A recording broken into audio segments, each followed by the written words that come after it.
आमदार महेंद्र दळवी यांचा वढावच्या सभेत विरोधकांवर घणाघात। शिवसेनेचे उमेदवार मिलिंद पाटील आणि सर्व शिलेदारांना बहुमताने विजयी करा। वडखळ जिल्हा परिषद गटाचे शिवसेनेचे अधिकृत उमेदवार मिलिंद पाटील आणि पंचायत समिती वडखळ गणाचे उमेदवार राजेश मोकल, वाशी गणाचे उमेदवार गोरखनाथ पाटील यांच्या प्रचारार्थ वढाव येथील शिवनेरी मैदानावर जाहीर प्रचार सभा घेण्यात आली। याप्रसंगी शिवतीर्थावर शिवसेनेचाच अध्यक्ष विराजमान होऊन मिलिंद पाटील सारखा उत्तम वक्ता सभापती असणार आहे। विरोधकांना पाणी पाजण्याचा निर्धार पक्का करून धनुष्यबाणावर शिक्का मारा असे रोखठोक प्रतिपादन अलिबाग शिवसेना आमदार महेंद्र दळवी यांनी केले। या प्रसंगी प्रमुख वक्ते म्हणून अलिबाग शिवसेना आमदार महेंद्र दळवी, वडखळ गण उमेदवार राजेश मोकल, वाशी गण उमेदवार गोरखनाथ पाटील, प्रचार प्रमुख व्ही पाटील, माजी सभापती चंद्रकांत पाटील, कोपरोली सरपंच प्रवीण पाटील, शहर प्रमुख दिनेश पाटील, माजी सदस्य पूजा मोकल, देव सरपंच मनीषा ठाकूर, बोरसे सरपंच सुषमा निळेश पाटील, सापोली सरपंच लहुशेठ पाटील, वाशी वडखळ विभागातील ग्रामस्थ महिला, शिवसेनेचे पदाधिकारी कार्यकर्ते मोठ्या संख्येने उपस्थित होते। यावेळी कोपरोली सरपंच प्रवीण पाटील यांचे समर्थक आणि वाशी पंचक्रोशीतील अनेक महिला सदस्यांनी शिवसेनेत पक्ष प्रवेश केला। सभेतील मतदारांची उपस्थिती पाहता शिवसेना वडखळ गटात विजयी तोरण बांधणार असे चित्र दिसत होते।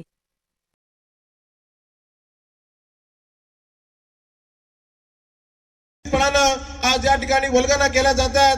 बऱ्याचशा महिला मंडळींना, महिला बचत गटांना पैसे येत आहेत, भरपूर पैसा समोरच्या उमेदवाराकडे आहे। परंतु ज्यांनी 7.5 वर्ष या वाशी खारेपाटाचं नेतृत्व केलं त्यांनी फक्त कधी लोकांच्या प्रत्येक ज्या आश्वासन होते त्या आश्वासनाला पानं पुसली आणि फक्त JSWचा ठेकेदार याला व्हायचंय, बाकी यांच्या पलीकडे काय नाही। जिल्हा परिषद सदस्य व्हायचं तर JSWचा ठेकेदार। आता जिल्हा परिषद मधून कुठून काम आणलं नाही तर या कोपरोलीमध्ये JSW कडून जी खारल्यांची खार बंदिशीचं काम आणलं, म्हणजे जिल्हा परिषद सदस्य हा ठेकेदार होऊ शकतो का, हा सवाल तुम्हाला आम्हाला विचारायचा आहे। फक्त ठेकेदारी करायची, JSWची लाचारी पत्करायची, ही लाचारी आपल्या रक्तात नाही। मित्रांनो, खारेपाटाच्या कुठल्याही टोकावरती जा, कुठल्याही भागात जा, अरे आपण कधी हालत नाहीत। तसा पाऊस पडल्यावर बेडकं ओरडतात, तसे फक्त निवडणूक आल्यानंतर या ठिकाणी त्यांच्या फेऱ्या वाढायला लागल्या। याचा जबाब आणि याचा जाब ही खारेपाटातली जनता दिल्याशिवाय राहणार नाही। मित्रांनो, या ठिकाणी आमच्या गोरख भाऊंनी सांगितलं की वाशी ग्रामपंचायतचा कारभार कसा करावा। सरपंच ते सरपंच स्वतः होते, त्यांच्या सौभाग्य होती सरपंच होता।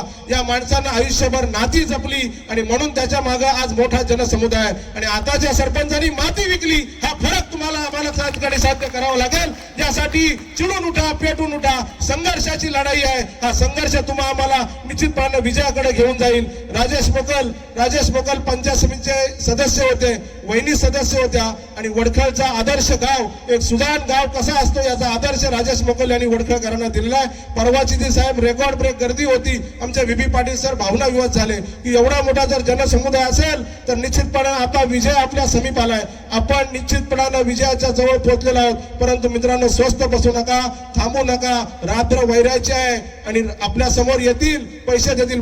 माझी विनंती, आपण पैसे घ्या, परंतु पैसे घेऊन लोकांकडे आता पैसा कुठला तर JSWची ठेकेदारी केले, हाच पैसा आहे फक्त। या पैशावरती आपण फक्त एवढी उन्मत्तपणा साहेब आलाय की या पैशाच्या जोरावरती आम्ही याला विकत घेऊ। मी मनापासून आज आमच्या हनुमान म्हात्रेचं कौतुक करतो। आमच्या वडाव ग्रामपंचायतीचा सदस्य आहे, त्याला परवा 2 लाखाची ऑफर आली, त्यांनी ऑफर धुडकावून लावली। आम्ही जिथं शब्द दिला, आम्ही निर्धार केलाय की मिलिंद पाटील आणि गोरख पाटलाला निवडून आणायचा, तो निर्धाराच्या मागे ठाम राहिला। खूप गरीब परिस्थिती आहे, पण मनापासून असे कार्यकर्ते, 72 कार्यकर्ते इथं आहेत साहेब। या ठिकाणी या मातीमध्ये, या खारेपाटाच्या मातीमध्ये निश्चितपणे शिवसेना रुजली जाईल, ती फुलली जाईल आणि आपल्याला आश्वासक शब्द देतो, आपण आमच्या मागे खंबीरपणाने उभे राहाल, यात कुठे तीळ मात्र शंका नाही। सामाजिक बांधिलकी जपत आम्ही सामाजिक समाजकारण करणारी माणसं आहोत आणि निश्चितपणे आम्हाला कुठले मोठे घबाड यांनी जे घेतले ते आम्हाला घबाड नको।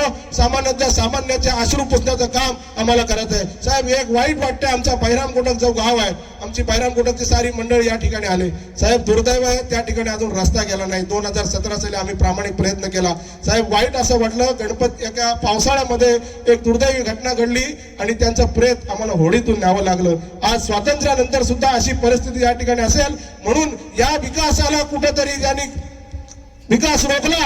अरे जिल्हा परिषद सदस्य 7.5 वर्ष झोपला होता. तुम्हाला या लोकांचे कधी अश्रू पुसण्याची वेळ आली नाही. तुम्ही कधी फिरवलत नाही. फक्त पेढीवर बसायचे, नेत्यांना फक्त सलाम ठोकायचा, त्यांना नमस्कार करायचे, चमत्कार करायचे. याच्या पलीकडे 7.5 वर्ष जिल्हा परिषद सदस्यांनी काही केलं नाही. त्याला जाब देण्याची, त्याला उत्तर देण्याची वेळ आमच्या प्रत्येक खारेपाट्याच्या मध्ये आहे. मी एवढीच आपल्याला कळकळीची विनंती करतो की आपल्या या खारेपाट्याच्या मातीतला माझ्यासारखा सामान्य तरुणाला आपण संधी द्या, शिवतीर्थावर पाठवा. मी नक्कीच सांगतो की जेवढा आज दळवी साहेबांनी मला आशीर्वाद दिलेत, माझ्या पाठीमागं खंबीरपणानं पाठबळ उभं केलंय. महाराष्ट्राचे आदरणीय नेते शिंदे साहेब असतील, गोगोले साहेब असतील, यांच्या मार्फत या खारेपाट्याचा चेहरा मोहरा बदलल्याशिवाय आम्ही स्वस्थ बसणार नाही. एवढीच कळकळीची विनंती आपल्याला करतो. आधी विरुद्ध महाराष्ट्राच्या मातीमध्ये हे जे सामर्थ्य आहे, या खारेपाट्याच्या मातीमध्ये हा सामर्थ्याचा हुंकार फुलू दे आणि येणाऱ्या 7 तारखेला धनुष्यबाणासमोरचं बटन दाबून आम्हाला तिघांना भरघोस मताने विजयी करा. सामाजिक पेनचं राजकारण वेगळ्या दिशेला चाललंय. एक भयावह परिस्थिती या पेन विधानसभा मतदारसंघामध्ये निर्माण झाली आहे. पाठून आलेले पुढे उभे राखले असं आपण बोलतो, तशीच परिस्थिती पेनमध्ये निर्माण झाली आहे. खऱ्या अर्थाने भारतीय जनता पार्टीचं जे आता राजकारण चालू आहे, ते आंधळे, बहिरे आणि मुके अशीच एक संघटन तयार झाले की आम्हालाही कळत नाही नक्की की आम्ही कुठला शब्द कशा पद्धतीने त्यांच्या कानावरती की डोळ्यासमोर या सगळ्या बोलावं. काही महामाग सुपारी घेऊन आलेत, राष्ट्रवादी सुपारी घेतली, शिवसेनेला बाहेर काढायचं, हा सगळा गेम प्लॅन त्यांनी केला. पण मी मातब्बर राजकारणी नक्की आहे. खासदार महोदय त्याच्यामध्ये लीड करत होते आणि म्हणून सांगितल्याप्रमाणे खरं आहे की मागून आलेले पुढे म्हणजे फ्रंटला कसे आले हे सगळं बघत असताना मनाला नक्की वेदना होत्या. रविशेठना मी बोललो की रविशेठ बघा, थोडंसं आपण वेगळ्या विचाराने एकत्र जाऊया. पण राजकीय परिस्थिती वेगळी झाली मिलिंदजी. ही खऱ्या अर्थाने रविशेठ पाटलांच्या घराला संपवण्याचा विडा उचलला काय अशी परिस्थिती निर्माण झाली. आणि मग मी गिअर बदलला, वरिष्ठांची अनुमती घेतली की शिवसेनेची ताकद या जिल्ह्यामध्ये सर्वाधिक जास्त आहे आणि मला 59 पैकी बहुतांश सीट आपण लढल्या पाहिजेत. या शिवतीर्थावरती भगवा फडकवलाच पाहिजे.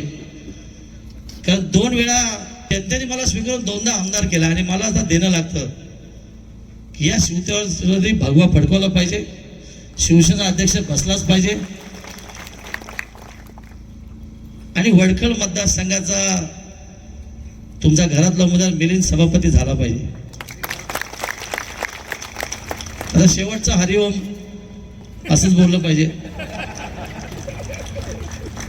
कारण शेवटी सभागृहात बोलण्याची ताकद, धमक, अभ्यास हे सगळे कलागुण असले पाहिजे. शिकलं पाहिजे, अनुभवलं पाहिजे, ती परिभाषा शिकली पाहिजे. कुठेही गुण तसा दिसत नाहीये, पण मिलिंदच्या मध्ये सर्व गुण संपन्न असणारा एक नेता आहे. चंद्राजी मध्यंतरी बोललो मी, कदाचित 1 वर्ष पेनमध्ये काम केलं तर मी नक्की पेनचा आमदार होऊ शकेल. अर्थात मी काय रविशेठची जागा घेणार नाही आहे, पण रविशेठला हटवायचा कोण प्रयत्न करते जागा नक्की मी घेईन. आता आपण बघितलं की खासदारांची पत्नी जांभूळपाडा मतदारसंघामध्ये उभी राहते. मी तिथे ताकद लावलेली आहे का मी पण गेअर बदलणार आमदार आहे. मिलिंदजींनी सांगितलं की खूप पैसे वाटतात, आमच्या महिलांना साड्या आणल्यात, कोणते धारप साहेबांनी 10,000. जरूर घ्या महिलांनी, काय चिंता करू नका, आपलेच पैसे आहेत ते. पेन विधानसभा मतदारसंघामध्ये शिवसेना धनुष्यावरती 5 जिल्हा परिषद लढतो आपण. नागोंडा चित्र वेगळ्या, उठाव झाला तिथे देखील. सगळे कार्यकर्ते एकवटले जात तिथे बघितलं. हे कुठल्या परिस्थितीमध्ये शिवसेना उभाटा सोडून राष्ट्रवादीने प्रवेश केला आहे, त्याला कायमचा घरी पडवण्यासाठी जनता एकत्र आलेली आहे. जसं वडखळमध्ये बघितलं मी, लोकांनी लढाई अंगावरती खांद्यावरती घेतलेली आहे.